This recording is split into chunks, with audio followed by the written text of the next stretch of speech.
Ayigujo. Iyojo. Yigim dabako. Yigim dabako. Yigim dabako.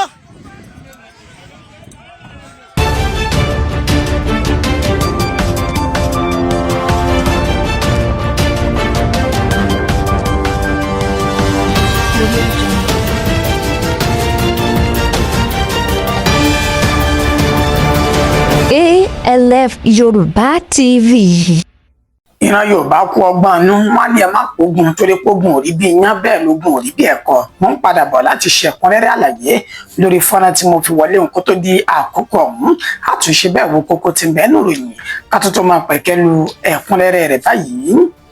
Ìran Yorùbá gbọ́n púpọ̀ wọ́n ní ẹ má jẹ́ ká pogun torí ogun ò rí bí iyán bẹ́ẹ̀ ni ogun kì í ṣe oorun tá à ń sùn fálàfàlà lẹ́gbẹ̀ẹ́ olólùfẹ́ ni.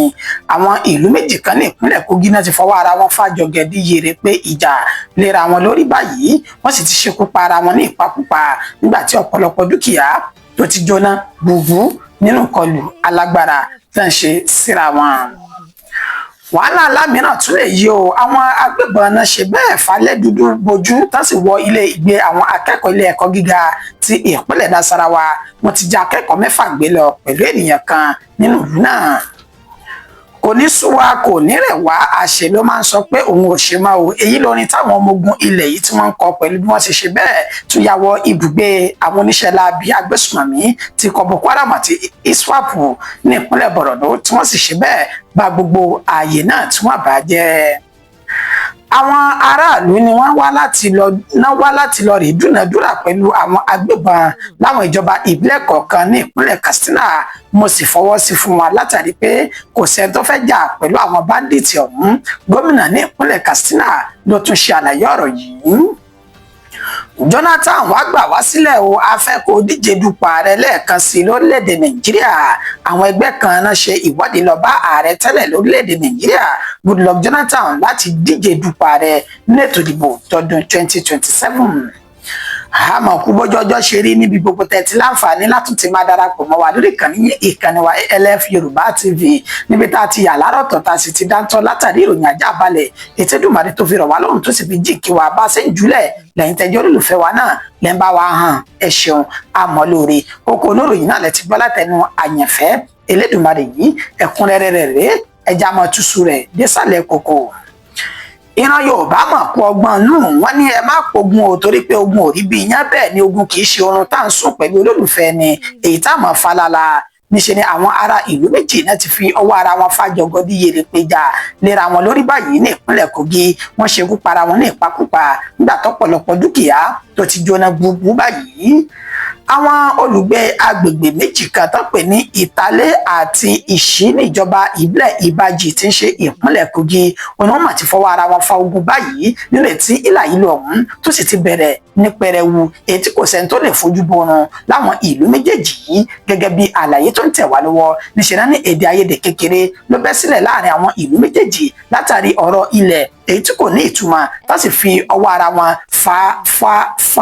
tó sì fi ọwọ́ ara wọn fẹ́ ọ̀rọ̀ náà lójú kọjá sísọ níṣe ni wọ́n wá ṣe ìkọlù alágbára síra wọn láti àná ọjọ́ 6 títí di ní ọjọ́ 7 oṣù karùn-ún ọdún tá a wọ̀ yìí níbi tí wọ́n ti bà ọ̀pọ̀lọpọ̀ dúkìá tí wọ́n ti bàjẹ́ tọ́pọ̀lọpọ̀ ẹ̀mí tó sì ti bá ìṣẹ̀lẹ̀ náà tó ti bá a lọ lásìkò tá a fi ń kóròyìn jọ a kò tí ì rí nǹkan kan gbọ́ láti ọ̀dọ̀ àwọn aláṣẹ ní ìpínlẹ̀ Kogi lórí ìkọlù alágbára ọ̀hún èyí táwọn ìlú méjèèjì tí wọ́n ń ṣe síra wọn á ṣe àfihàn fọ́nrán báwọn ènìyàn náà bá ṣe bà dúkìá jẹ́ nínú ìlú méjèèjì ọlọ́wọ́dán wa ò ẹ̀fọn àfọ́nrán náà.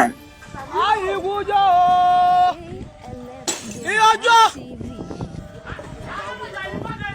Yigim dabako. Yigim dabako.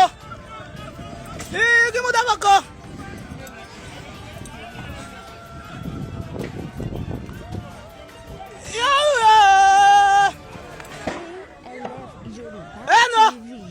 Enu.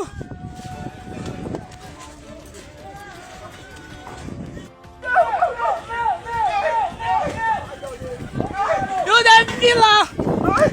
Na generator, but you use am go guide you. You dey feel am? Ẹ jẹ mi. Ẹ lẹ mẹjẹ tún ọ̀la máa lù. Ọ̀hún tó lè tẹ́ ọ ní o.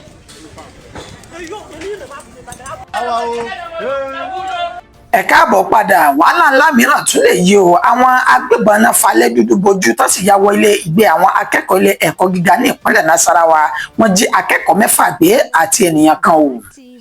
àwọn akẹ́kọ̀ọ́ ilé ẹ̀kọ́ gíga tó jẹ́ ti Nasarawa State University tó ń bẹ ní Keffi ní ilé ìgbé wọn ètò wà ní agbègbè Gudi ní ìjọba ìbílẹ̀ Akwanga ìpínlẹ̀ Nasarawa ó ní wọ́n ṣe bẹ́ẹ̀ ti jí gbé lọ báyìí pẹ̀lú ẹnìkan tán ni ó jẹ́ àlejò tó ṣe àbẹ̀wò sáwọn akẹ́kọ̀ọ́ ọ̀hún ètò nǹkan wọn fi jẹ́ 7 lánàá ọjọ́ 6 oṣù karùn-ún ọdún tá a wọ̀ yìí ní nǹkan dédé aago 9 alẹ́ nínú àwọn oníṣẹ́ lábẹ́ agbébọn ọ̀hún náà ṣe bẹ́ẹ̀ wọnú ilé ìgbé àwọn akẹ́kọ̀ọ́ tí gbogbo wọn jẹ́ ti Faculty of Engineering ní ìpínlẹ̀ Nasarawa náà níbi tá ti bẹ̀rẹ̀ sí ní yìnbọn ní kólekóle níbẹ̀ náà ti padà jí àwọn akẹ́kọ̀ọ́ 6 àtẹni tó ṣe àlejò ẹni tó wá ṣe bẹ́ẹ̀ ṣàbẹ̀wò sí wọn láti jí gbogbo wọn gbé wọ inú igbó lọ ẹni tó jẹ́ kọmíṣánná ọlọ́pàá ní ìpínlẹ̀ Nasarawa CP Shettima Jawuro Muhammad ó ti fìdí ìròyìn náà ó ti fi múlẹ̀ wò pẹ̀lú bó ṣe ṣe àbẹ̀wò sí ibi tí ìṣẹ̀lẹ̀ alágbára ọ̀hún tó ti wáyé nílẹ̀ tó sì sọ nímọ̀ wípé àwọn tí ń sapá àwọn pẹ̀lú àwọn ẹ̀ṣọ́ aláàbò tó kù gẹ́gẹ́ bí ọlọ́pàá ikọ̀ fìjìláńtì àtàwọn ọmọ ogun ilẹ̀ yìí láti rí dájú wípé wọ́n dóòlà ẹ̀mí àwọn akẹ́kọ̀ọ́ 6 tènìyàn tó ṣe ẹlẹ́ẹ̀keje láàrin wọn wá sílé láyọ̀ àti àlàáfíà ẹ̀rí wípé ó ti ń lágbára báyìí torí wípé ìròyìn ìkọlù àwọn agbébọn sí ilé ìgbé àwọn akẹ́kọ̀ọ́ ní kọ̀rọ̀kọ̀dọ̀ orílẹ̀-èdè Nàìjíríà ó ti di lemọ́lemọ́ báyìí ibo wa ni ètò ààbò ló tún ṣẹ́kù sí ní orílẹ̀-èdè yìí àlọ́lé ìjọsìn a lè fi àlàáfíà sin Elédùmarè ọba tó dá wa sáyé bẹ́ẹ̀ la tún lọ sí ilé ìwé nínú ìlà ìlò ó ní ọkàn àwọn ènìyàn ló tún wà lásìkò tí wọ́n gba ẹ̀kọ́ lọ́wọ́ níbo ló tún kù tá a tún fẹ́ lọ nígbà tá a bá tún ṣe ìrìn àjò táwọn oníṣẹ́ láabi yìí tí wọ́n tún ń palẹ̀ àwọn ènìyàn mọ́ ní ojú òpópónà àtúnwà nínú ilé ara ẹni wọ́n tún ṣe bẹ́ẹ̀ ṣe ìkọlù sáwọn ènìyàn nínú ilé àfi k'Ẹlẹ́dùmarè kó bá wa ṣe bẹ́ẹ̀ dá sọ̀rọ̀ wa lórílẹ̀‐èdè Nàìjíríà tó sì bá wa fòpin sí gbogbo ìlà ìlú àti làásìgbò tá à ń kojú lórílẹ̀‐èdè yìí kò ní sú wa kò ní rẹ̀ wá àṣetẹ́rí yẹn òun ló máa ń ṣe bẹ́ẹ̀ tó máa ń give up lédè léyìnbó olórin táwọn ọmọ ogun ilẹ̀ yìí tí wọ́n ń kọ pẹ̀lú bí wọ́n tó ṣe ya wọ inú igbó burúkú táwọn agbésùnmọ̀mí kọ Boko Haram àti ti ISWAP ní ìpínlẹ̀ Borno tí wọ́n sì bá gbogbo àwọn ààyè inú igbó wọn náà tí wọ́n bá jẹ́ ikọ̀ ọmọ ogun ilẹ̀ yìí Operation Adinkaye òní wọ́n tún ṣe bẹ́ẹ̀ ṣe àṣeyọrí pẹ̀lú bí wọ́n tún ṣe wọ inú igbó lọ ní agbègbè Timbuktu Triangle ní ìpínlẹ̀ Borno pẹ̀lú àjọṣepọ̀ àwọn Operation Desert Sanity ní ìpínlẹ̀ ọ̀hún ibẹ̀ náà ti wọ ibùgbé àwọn ikọ̀ Boko Haram àti ti ISWAP láwọn agbègbè bíi Aziri sí Awan Burum tó fi mọ́ Mute sí Fọ́fọ́rù ní ìpínlẹ̀ Borno gẹ́gẹ́ bá iṣẹ́ náà lẹ́yìn pé lásìkò táwọn oníṣẹ́ láabi kọ agbésùnmọ̀mí Boko Haram ọ̀hún tó gbúrò wọn ní abúlé tó pè ní Fọ́fọ́rù yìí ó ní wọ́n bá ẹsẹ̀ wọn sọ̀rọ̀ tó sì júbà ìhòòrò sáwọ inú igbó lọ láti sàsálà fún ẹ̀mí wọn ṣùgbọ́n níṣe ní kọ́mọ́gùn lèyí náà bá gbogbo ibùgbé àwọn oníṣẹ́ láabi náà tí wọ́n bàjẹ́ níṣẹ́ lọ́wọ́jà wọn ló tún dé abúlé tó pè ní Mandara Girawu àti Gari Malumu tó fi mọ́ Gari Gajere ní ìpínlẹ̀ Borno nílẹ̀ tí wọ́n sì ṣẹ́gun àwọn oníṣẹ́ láabi ọ̀hún pẹ̀lú bí wọ́n ṣe ba ilé àti ibùgbé wọn bí wọ́n ṣe bàjẹ́ ọlọ́wọ́dàn wa ẹja rí fọ́nrán rẹ̀.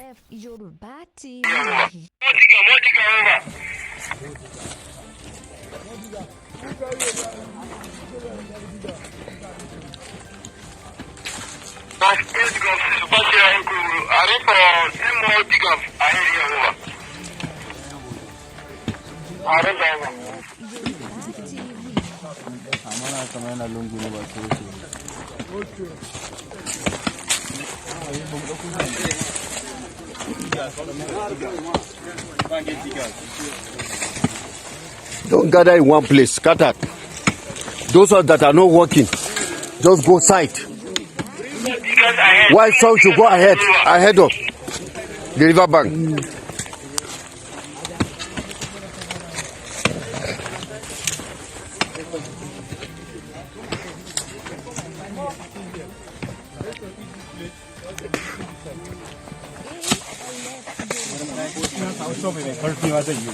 ẹ tún káàbọ̀ padà ká tún jọ mọ̀ tẹ̀ sọ́wọ́ iwájú báyìí. Àwọn aráàlú ni wọ́n wá láti lọ dúnàádúrà pẹ̀lú àwọn agbébọn láwọn ìjọba ìbílẹ̀ kọ̀ọ̀kan ní ìpínlẹ̀ Katsina.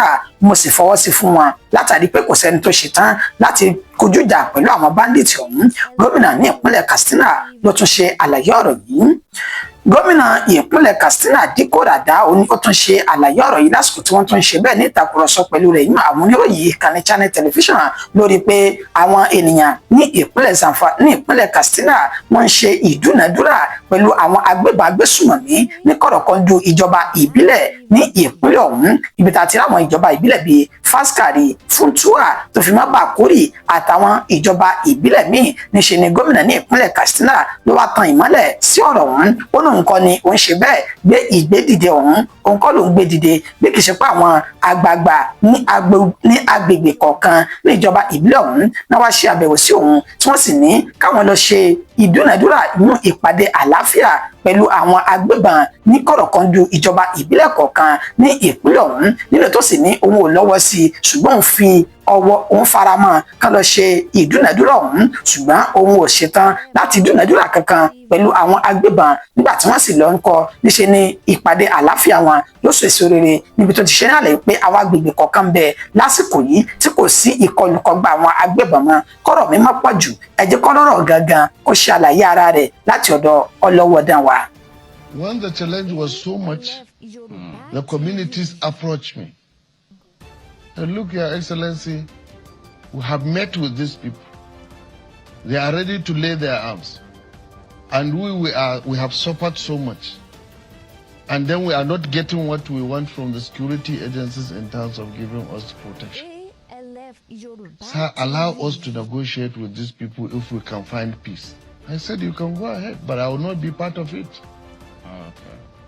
So they went ahead. As I speak to you today, there are some local governments who have entered into that peace negotiation with the bandits. And for over a year, no attack in those places. No attack at all in those places.